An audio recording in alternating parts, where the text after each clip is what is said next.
Assalamualaikum warahmatullahi wabarakatuh. Berjumpa kembali dengan channel kami, Kiai Langkeren Vlog.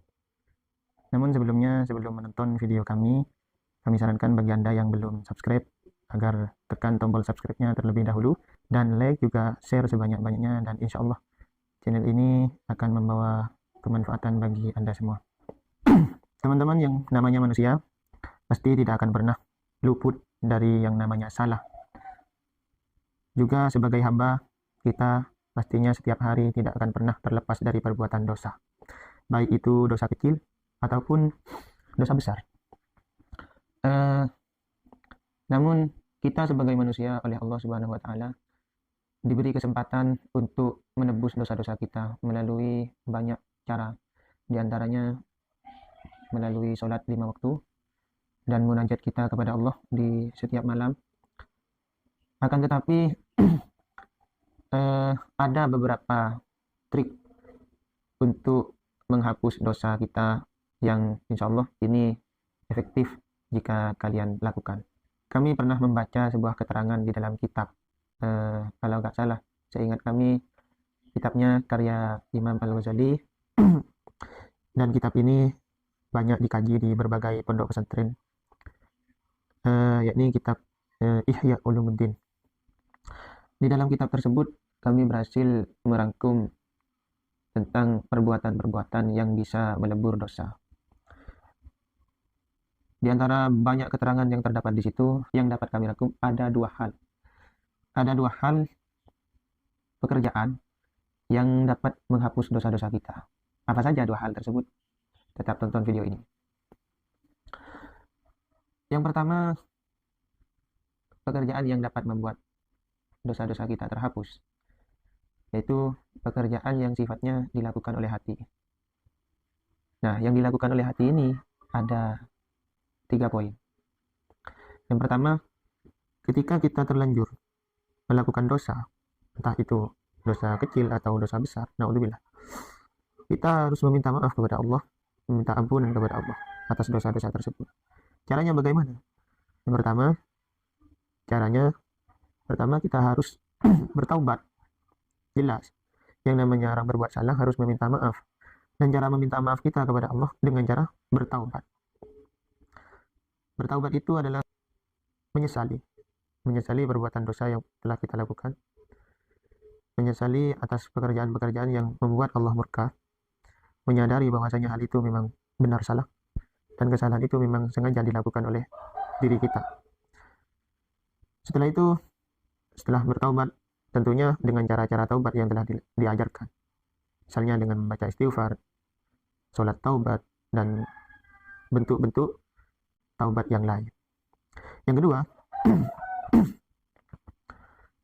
kedua adalah menyesali terhadap perbuatan yang telah kita lakukan. Artinya kita harus merasa menyesal kepada Allah Subhanahu wa taala karena telah terlanjur melakukan dosa. Yang namanya orang menyesal pastinya tidak akan kembali melakukannya. Toh nanti tergelincir lagi kepada perbuatan dosa, ya kita harus mulai dari langkah yang pertama, yaitu bertaubat lagi kepada Allah. Setelah kita merasa menyesal terhadap perbuatan kita, telah berbuat dosa kepada Allah, selanjutnya adalah selalu mengkhawatirkan dosa-dosa tersebut. Artinya ketika kita sudah melaksanakan taubat, jangan berpikiran bahwasanya dosa kita telah diampuni oleh Allah. Kita harus merasa bahwasanya dosa kita itu masih banyak. Kita harus merasa bahwasanya dosa kita itu masih belum diampuni. Kenapa? Agar supaya hati ini selalu merasa risau atas dosa-dosa yang telah kita perbuat. Hati ini selalu merasa gelisah atas dosa-dosa yang telah kita perbuat. Kita selalu merasa khawatir akan dosa-dosa kita. Kenapa kalau seperti itu? Apa manfaatnya? Kalau kita selalu merasa khawatir, kalau kita selalu merasa dosa-dosa kita masih banyak, maka itu akan menjadi sebuah suntikan motivasi kepada kita agar kita semakin mendekat kepada Allah dan menjauhi perbuatan-perbuatan yang dilarang oleh Allah. Oleh karena itu, setelah step pertama dan step kedua, taubat, menyesali perbuatan, dan step yang ketiga adalah mengkhawatirkan dosa-dosa kita. Selalu mengkhawatirkan dosa-dosa kita di dalam hati, sehingga hal tersebut menjadi motivasi kepada kita agar menjadi orang yang lebih baik lagi ke depannya. Langkah selanjutnya, setelah kita melewati step pertama, step kedua, dan step ketiga, bertaubat, menyesali perbuatan, dan mengkhawatirkan dosa-dosa. Yang terakhir, langkah kita adalah meminta dan mengharap ampunan kepada Allah Subhanahu wa Ta'ala. Dosa-dosa yang telah kita lakukan harus selalu kita minta kepada Allah agar supaya diampuni. Minta kepada Allah agar supaya diampuni seluruh dosa-dosa, baik dosa-dosa yang kita lakukan secara sengaja ataupun dosa-dosa yang tidak sengaja kita lakukan, semuanya dimintakan ampunan kepada Allah. Dan itu semua terdapat di dalam satu kategori, yaitu pekerjaan yang bisa menghapus dosa yang sifatnya dilakukan oleh hati. Kategori yang kedua adalah pekerjaan yang bisa menghapus dosa yang dilakukan oleh badan. Tentunya di dalam bertaubat kepada Allah tidak cukup hanya menggunakan hati, akan tetapi badan juga harus diajak berbuat untuk menuju taubat kepada Allah. Apa saja pekerjaan bertaubat yang dilakukan oleh badan? Yang pertama, pekerjaan taubat yang dilakukan oleh badan adalah sholat. Nah, di sini ada sholat khusus untuk taubat yang disebut sholat taubat. Sholat taubat itu sama dengan sholat sunnah seperti biasanya. Artinya ya seperti sholat sunnah qobliyah dan ba'diyah. Namun niatnya diniati sholat taubat. Akan tetapi di dalam keterangan beberapa kitab ada tambahan-tambahan bacaan-bacaan khusus di dalam sholat taubat tersebut.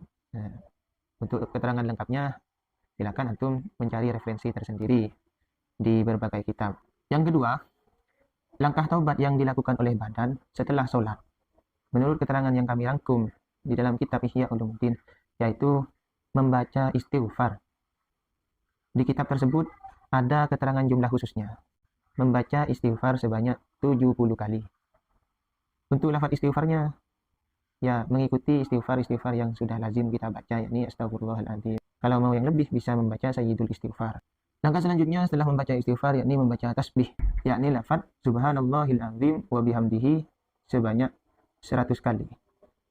Jadi kami menemukan keterangan tersebut dengan jumlah khusus. Artinya di dalam kitab itu jumlah bacaan tasbih yang dianjurkan adalah sebanyak 100 kali. Setelah kita sholat taubat, membaca istighfar dan membaca tasbih, di dalam kitab tersebut, menurut keterangan yang telah kami rangkum, kita langkah selanjutnya adalah bersedekah.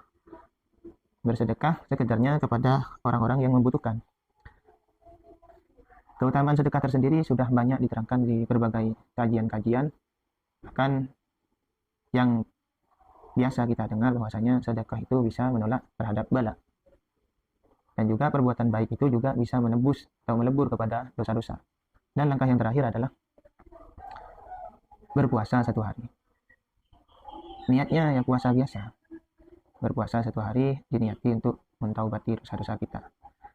Nah, barangkali seperti itu keterangan yang berhasil kami rangkum dari kitab Ihya Ulumuddin tentang perbuatan yang dapat menghapus dosa. Semoga bermanfaat kepada kalian semua, dan jangan lupa untuk terus menonton video terbaru dari channel kami.